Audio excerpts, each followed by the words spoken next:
At this time, we will have our superintendent's report from Dr. Hefner. Dr. Hefner.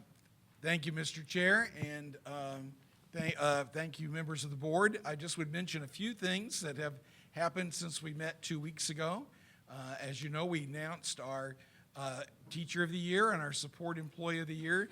Our congratulations go to Billy Williams of Chapin High, who was named Teacher of the Year, and to Christina Smith Galloway, who's our Support Employee of the Year from Leapart Elementary School. I would also congratulate the Chapin High School girls soccer team, who were lower state champions, and the Chapin High School boys soccer team, who were state champions in the 4A category. Congrats to all of those. I would mention, too, that we have received certificate of occupancy on our animal sciences barn, which is located at the Center for Advanced Technical Studies. So we'll be ready to add to our veterinary sciences program there beginning this next year. And I would also tell you, I think probably a few people will be surprised to learn that in a community which is viewed as largely suburban, that we have the largest Future Farmers of America group in the state of South Carolina, with more than 130 active members and a very active community group. And we are also proceeding with one of our other projects from the current capital budget, the theater at Chapin High. Mr. Richardson, would you please just tell them where we are with that, where it is in the process, the theater at Chapin High? Yes, Dr. Hefner. We have, excuse me, we've received bids for the project. A letter of intent has been, an intent to award letter has been sent, and our 10-day protest period actually ends today. So we should be able to start moving on that project pretty quickly after today. Very good. And at this time, I'd like to move and give you a progress report on Vision 2020. I'll come to the microphone so that I can see the screen.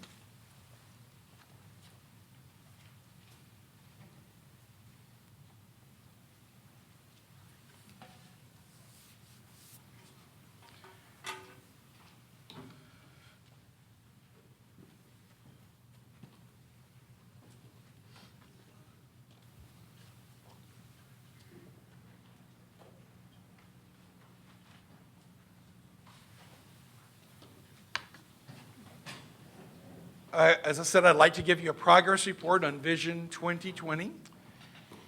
And as you can see from here that I gave my first Vision report. Vision 2015 was presented on September 12th, 2011.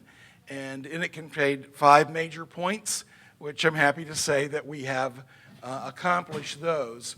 And on September 12th, 2016, I gave you my suggested plan for the next 5 years of the top things that we work on. I said that our district is extraordinary, as we could see from all the recognitions this evening, but our district is also dynamic. It's ever-changing. So we have to respond to the changes that we encounter here in our system. One long-term brutal reality for us is that our existing physical plant needs significant improvements. And a new brutal reality for us is that our increase in student enrollment has returned to a steep trajectory of growth. Here is our average daily membership chart dating back to 1990 through the current year, showing the K-12 state-funded students only on the 135th day of school, which is the number upon which our state budget figures are based. And you can see that in the early years, we had this steep trajectory of growth until about 2006. Then it flattened out for a number of years, and now the steep trajectory has returned. Specific figures on the 135th day of last year compared to the 135th day of this year, we grew by a total of 200 students, an even 200. I'd hoped for 201 or 199. Any number ending in 00 looks a little suspect, but actually it was 200.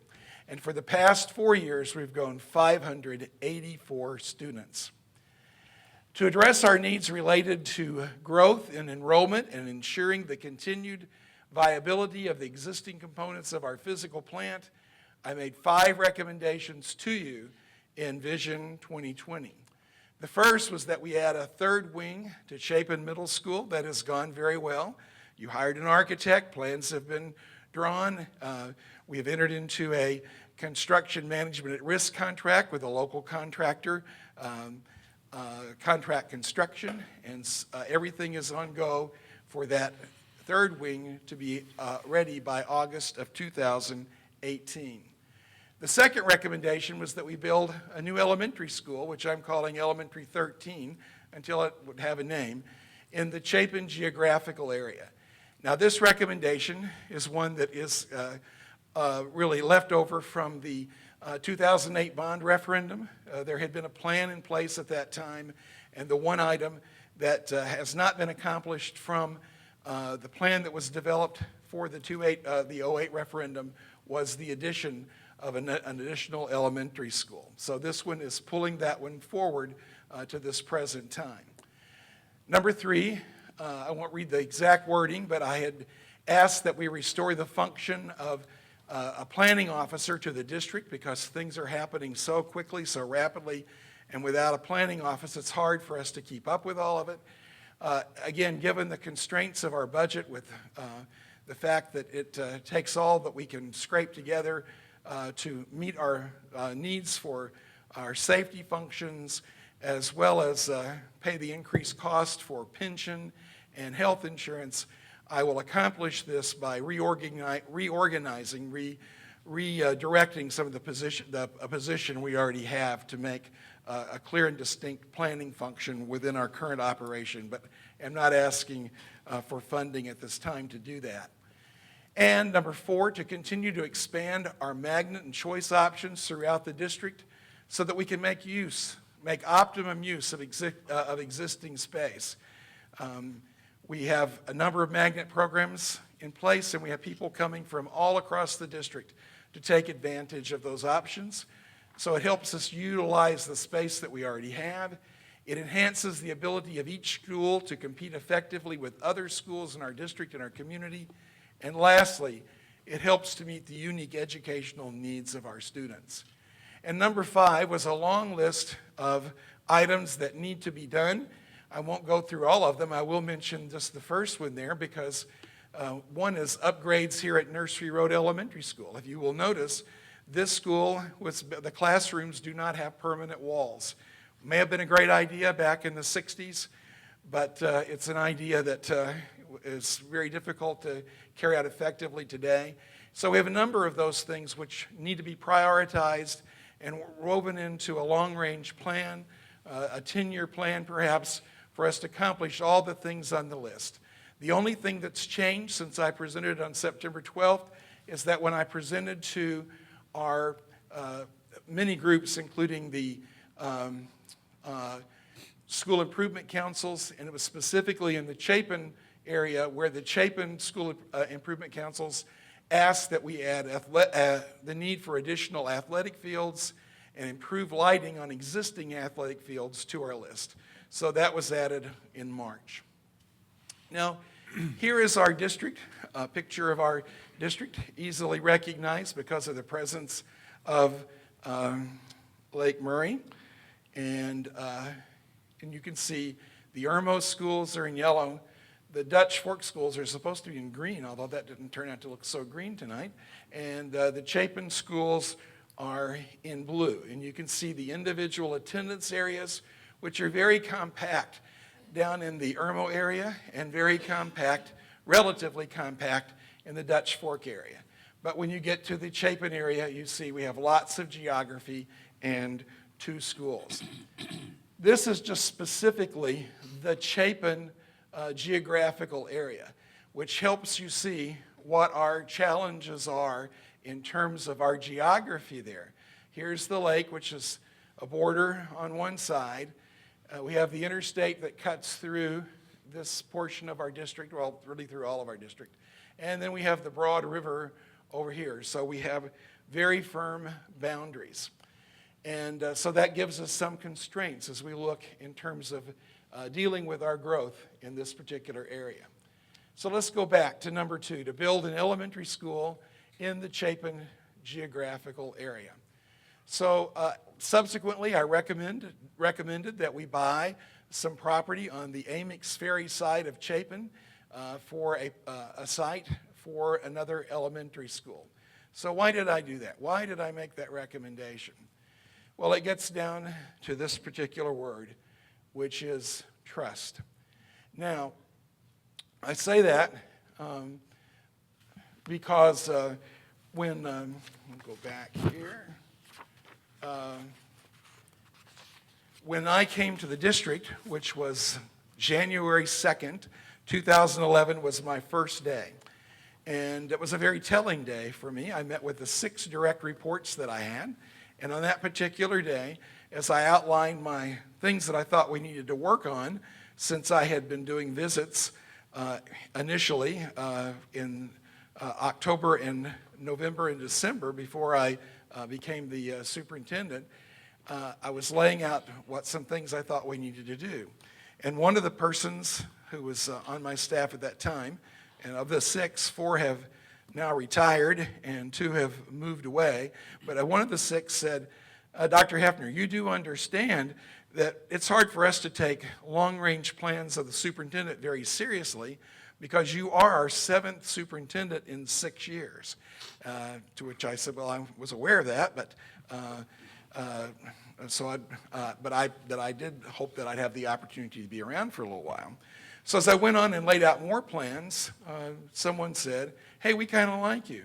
Can we have buttons? We'd like a button that says, we're in heaven with number 7. I said, that sounds great. Then after I laid out a few more plans, someone said, whoops, I think we better have a backup button. I said, what's that? Let's get a backup button that says, open the gate for number 8. So we talked about the whole issue of why is it that in a district where there's such sustained extraordinary achievement and such wonderful things happening, why is there as much angst in our community as there is? And the word that I heard in all of those interviews that I did in October, November, and December of 2010 was the fact that people just didn't have a high level of trust in the district. So I asked people with whom I met, tell me where was the trust lost? And these two points were made repeatedly, and they were, one is that the district lost a lot of trust when it moved students from Chapin Elementary into Lake Murray Elementary because it was important to serve Chapin students in Chapin, and that the district had been moving kids out of Chapin.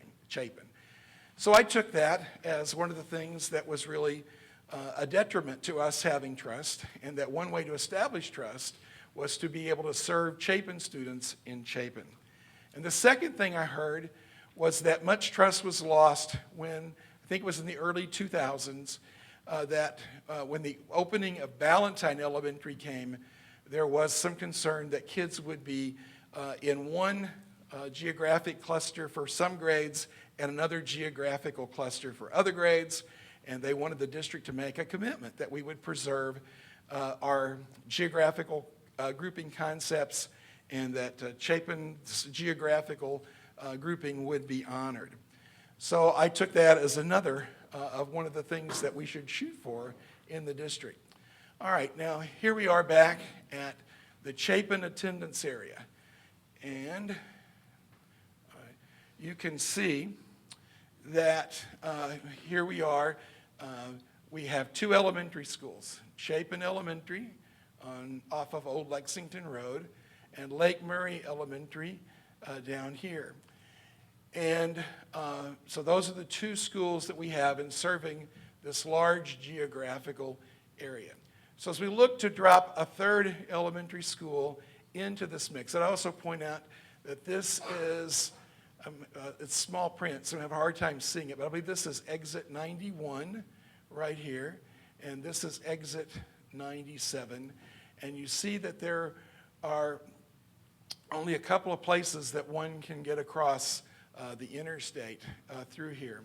So as I looked at this geographical configuration, knowing that a third school would require students to move some students to move from one point to another, wanting to avoid the problems that had occurred more than 20 years ago, it made good sense to me that on this side, what I would call the west side of Chapin, that there be an elementary school located here, and that students on the east side of Chapin would go to the existing Chapin Elementary building, and that Lake Murray would continue to serve the students that are more located in the Hilton, White Rock, Spring Hill area, which is closer to them.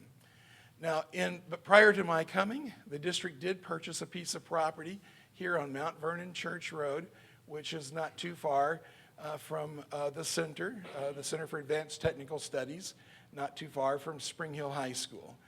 And so that is an option that we have somewhere down the road. But as I think about our options, my feeling very strongly was that it would make better sense to have Chapin students who lived in this area served on this side of the town of Chapin, and to have the students on the east side of Chapin served by Chapin, and have the kids who are here served by Lake Murray. Now, we've heard lots of talk about the traffic. I understand that so many of the roads that we have being on the lake are one way in, one way out. I live on one of those myself. So I understand the geographical boundaries, the geographical challenges. However, my thought was every day we've got all of these kids going through the town of Chapin and coming down to Chapin Hill. And if we had an appropriate facility for them here, that it would save all of these people from having to go through the town of Chapin every day. And as someone said, while we may have right now a little over 700 kids at Chapin Elementary, we have about 900 students who are brought by car, or 900 cars bring those 700 kids every day. There are a lot of cars that come through this particular area. And my thought, again, was that if they stayed in this particular area, it would be less traffic rather than more traffic. Now, again, it was the whole issue, my whole motive was to help build trust, not to break it down. Now, am I the only person who ever thought of having a school out in that particular area? No, it gives me some comfort to know that others have thought of it. This is the Piney Woods Auditorium and School, which is located about 1.5 miles where the property is that we're looking at. And there's another school that I think is located about 2 miles from the site as well, which I think is the Piney Grove School. So as we look to the future, I think of this quote from Wayne Gretzky, the all-time ice hockey great, who said, "I skate to where the puck is going, not to where it's been."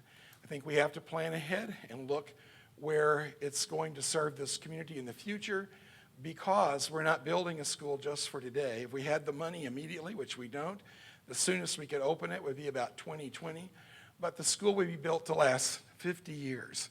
And where in 50 years would we want it to be the most useful and most effective use and efficient use of our limited resources? I remember the Chinese proverb, which says the best time to plant a tree was 20 years ago. The second best time is now. This district went through a very difficult time during a period of time when the physical plant needs of the school were not addressed, and we ended up in a difficult situation. Thankfully, the taxpayers came forward in 2008 and provided the funds to help us work through that. At that time, there were about 3,000 students in portable classrooms. When I arrived in January of 2011, about 2,300 students were in portable classrooms. And we got that number down very significantly. However, that number is beginning, we're beginning to see the need for a return of portable classrooms, and I think it's very important that we plan for the future. Back to the words we started with, we are an extraordinary district. We are an ever-changing district, and if we don't tend to the needs that we have, my fear is that we will become just an ordinary district and a dying district. And our goal is clearly that we want to remain extraordinary and dynamic. Now, where are we with the option agreements we have on these two pieces of property that adjoin each other on Amix Ferry Road? We are still in the due diligence phase, and we hope to have that completed as quickly as we can. I don't have a deadline, I don't have a date for you on that as of this moment, but at the point in time that is complete, then I will brief the board in terms of what our findings are, what that shows, and we'll make a recommendation either that we proceed or that we don't proceed. And then upon that, after that, that I would make that recommendation to you. Should you choose to proceed, it would come back to you at the meeting following that. Do you have any questions about what I've just shared?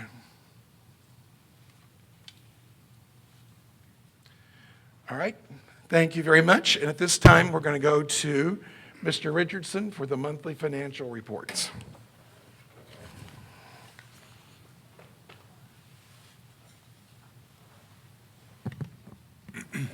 Thank you, Dr. Hefner. Members of the board, Exhibit B of your packet has the financial statements or financial reports for the month of April 2017, which means we are officially past 80% done with this fiscal year. For the month of April, we had revenue of $10,497,437, and we had expenditures of $14,145,193. Year-to-date revenue is $146,376,975, and expenditures year-to-date total $126,580,113. I will be glad to try to answer any questions that you may have as far as my reports go that you have in your packet. Any questions anyone has?